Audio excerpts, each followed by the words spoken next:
Part 2.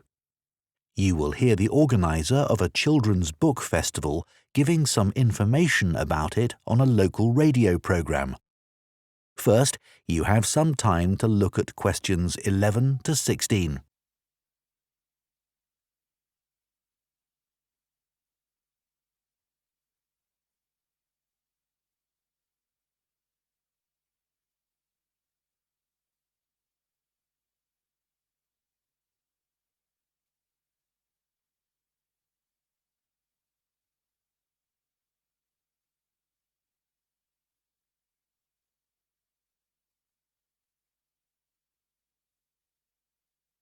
Now listen carefully and answer questions 11 to 16.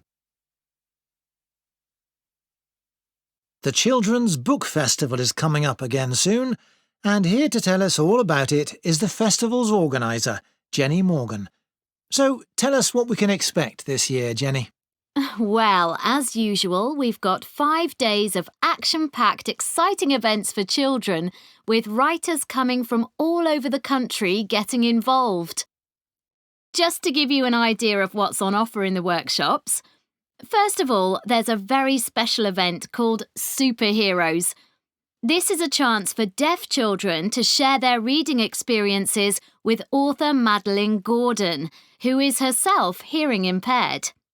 Just Do It is a practical workshop led by the well-known illustrator Mark Keane.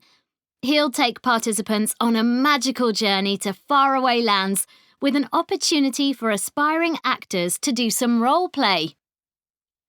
Count on Me is an inspiring and entertaining look at the issues of friendship for 13 to 14-year-olds. It looks at some of the friendships described in popular books and asks participants to compare these with their own experiences. Speak Up is part of a series of workshops on the subject of mental health. This is a creative writing workshop encouraging children to describe situations where young people experience loneliness. A recent survey revealed that children can be lonely even when they're at home with their families.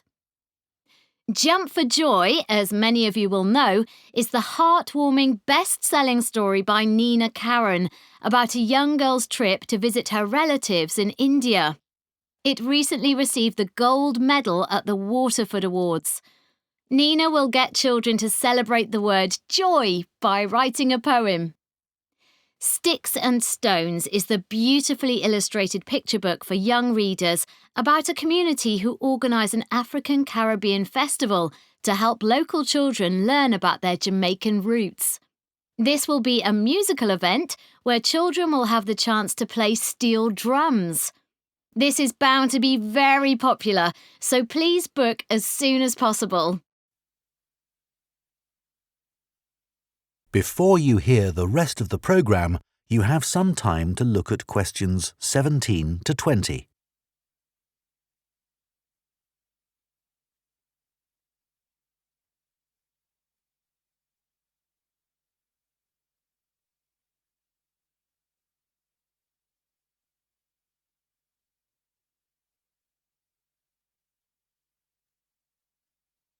Now listen and answer questions 17 to 20.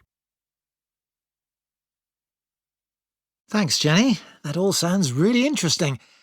I'm just wondering if you have a favourite book you could recommend for our readers? It's hard to choose, but Alive and Kicking is definitely worth mentioning. You won't have heard of the writer as it's her first book, which is really impressive. It's basically the teenage diary of a boy from Somalia who comes to live in the UK. It deals with the serious issue of immigration and all the challenges the boy has to face at school and with the language barrier, etc. Usually, books like this are quite sad, but this one actually made me cry with laughter. On each page, there are simple but hilarious black and white stick drawings of the boy with his friends and teachers. At the end of each diary entry, there are new English words the boy learns each day, which may help develop some children's vocabulary. I think my kids would enjoy that. What about any advice for parents on how to encourage their children to read more? Well, this is something I get asked about a lot. There are so many distractions for kids these days that it can be hard to find time for reading. One thing I'd say is to make time to sit down with your child and share books with them.